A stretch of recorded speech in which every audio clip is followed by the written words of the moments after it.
have that light right there. And I'm running for Congress. I'm a husband, a father, and a grandfather. I've got 2 awesome children of my own. I've got 2 stepchildren, and I've got 5 grandchildren. Ages, my oldest, my daughter is 32, and my youngest grandchild is just under a year. So I've got family here. I've lived in central Colorado here for 20 years now. I live, work, and play in this area. I have walked downtown Salida, Buena Vista, shopped, and eaten in the stores here. I've hiked in these mountains here. Tabawatcha, I've hiked with my wife back there. I'm familiar with the area. I'm not new to it. I have been a lifelong Republican conservative. I've never switched parties. I've been consistent all my life with my message. And my message has been that I believe in the Constitution of the United States. I believe in our country. I believe in the men and women that fight for it. Let me tell you a little story about one.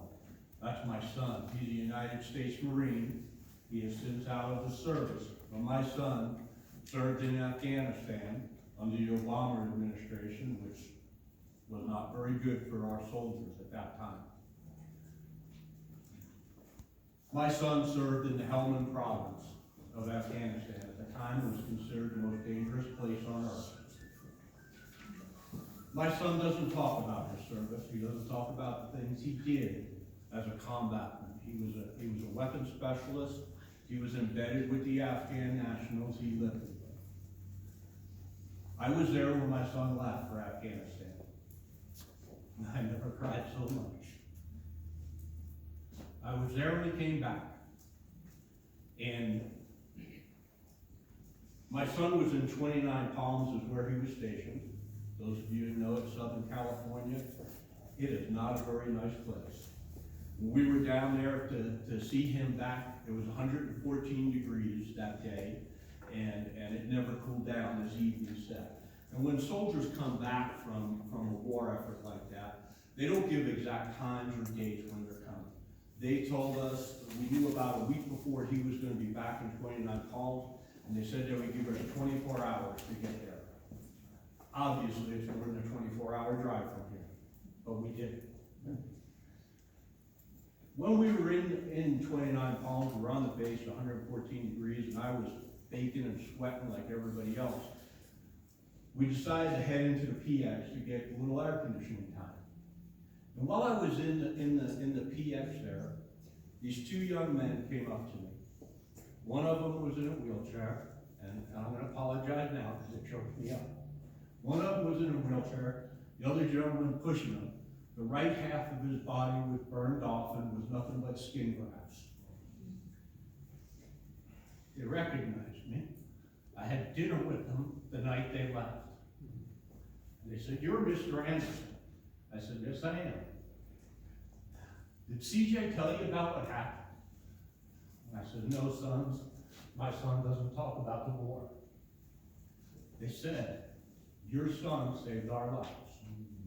Your son continued to fight when the one man stepped on an IED and got right half of his body burned off, and the other man was shot in the back. My son kept fighting. That's the kind of son I raised. And if you want to know about the horrors of war, you be a dad with your only son being halfway around the world in the most dangerous place. Moral of the story is this: I love our vets. I will take care of our veterans as your congressman. And I will make sure if we have to send our soldiers into harm's way again to protect our nation, that they will have the best possible gear, the best intel, the best intelligence, and the best ability to do their job to defend our nation.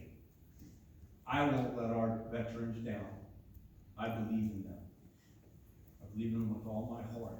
And if I've got to send one of your children into a war, it will not be taken lightly. I will do everything diplomatically to avoid conflict, because I don't want to see that happen to anybody. I'm a business owner. I've been self-employed all my life. I've lived, worked, and played here in central Colorado. I own a construction company, is my primary business, and a couple other businesses. employees all my life. And through the recession, the housing drop in 2008, 2009, I kept all my people employed. We worked our butts off to stay that way. I didn't lay anybody off. Through this pandemic, I did the same thing. I didn't lay any of my people off in my shipping store, my construction company, or my office building. And I also made it optional for my employees. If they chose to wear a mask, it was quite all right.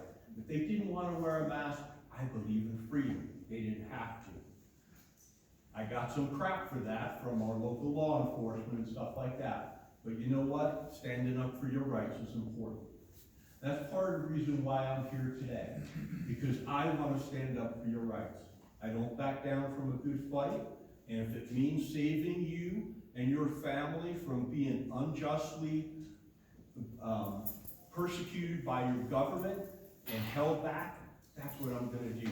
That's why over here, you'll see it. I believe in the Constitution. I believe in the Second Amendment. I believe we need to get the federal government out of our public education system. They got no business being there. Parents should not be afraid to go to a school board meeting and voice their opinion and help with the education system. Should not be threatened by the government to do that.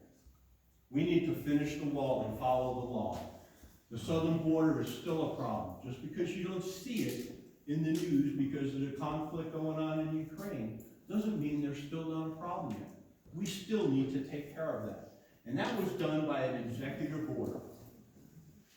Biden signed an executive order to stop the XL pipeline. He also stopped the wall with an executive order. I believe we need executive order reform. Right. And I would like to bring that to the people. We need to reel in these governors and president to stop them from, with a signature, being able to take away our rights. That is not okay with me. And that's another reason why I'm in this fight. I don't believe in what they're doing with the oil and gas industry. Quite honestly, Biden is punishing an industry that supported the opposition. That's right. That's what's going on here, people. And he's weakening our country by doing it. I don't believe we should stand for it one bit. Veteran services, I talked about that already. Wildfire mitigation. So as your congressman, you say, what does that have to do with congressmen? Well, the USDA is one of the committees a congressman can sit on and oversee the National Forest Service. We need to do a better job in our national forest with fire mitigation. You think about it. Probably the #1 threat to your homes and to your businesses is wildfire and forest fire. They're reactionary. They wait for them to happen, then they get sued by some environmental group, and they let the fire burn, and if your house is in the way, we're sorry. We need to change that philosophy in our National Forest Service.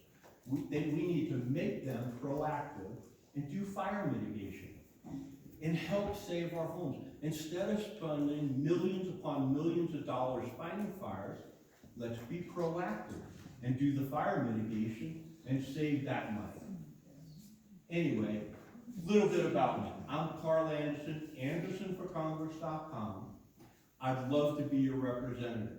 I have experience all my life of negotiating with everything from employees, suppliers, customers. What's a congressman spend most of his time doing? Negotiating. That's the experience I'd like to bring to you in this office. This new district, the CD7. We have an opportunity to win it. We need to win it with somebody with experience working with people. I'm bringing that to you. I'm offering my services to be your congressman. So thank you very much for giving me this time tonight to talk to you, and I look forward to meeting each and every one of you more. So thank you. Thank you.